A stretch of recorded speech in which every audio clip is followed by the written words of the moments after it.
అసలు ముందు కాళేశ్వరంకి సంబంధించి పీసీ ఘోష్ కమిషన్ రిపోర్ట్ ఏమిచ్చింది? అసలు ఆ రిపోర్ట్ ఏంటి? మీరు గూడా నిన్న మీటింగ్‌లో ఉన్నారు గాబట్టి ఏం జరిగిందని అంటారు? ఏం చెప్పారు మీకసలు ఈ విషయం మీద? కాంగ్రెస్, బీజేపీ 2 భిన్న ధృవాలు.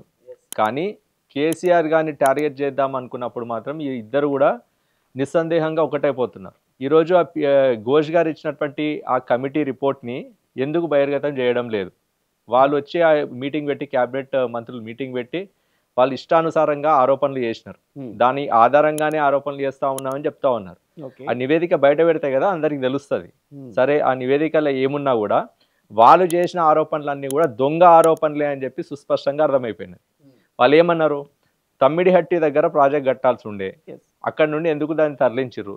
తమ్మిడిహట్టి దగ్గర ప్రాజెక్ట్ కట్టకపోవడానికి సవివరంగా నిన్న పవర్ పాయింట్ ప్రెజెంటేషన్లో హరీష్ రావు గారు క్లియర్గా ఎక్స్ప్లెయిన్ చేసిర్రు. తమ్మిడిహట్టి దగ్గర ప్రాజెక్ట్ కనుక నిర్మించినట్లయితే మేము ఒప్పుకునే పరిస్థితే లేదని చెప్పి మహారాష్ట్రకు చెందినటువంటి పాలకపక్షము, మిత్రపక్షము, విపక్షము అన్ని పక్షాలన్నీ కూడా ఏకమై ఉద్యమించినటువంటి రోజులు మనం చూసినాం గతంలో.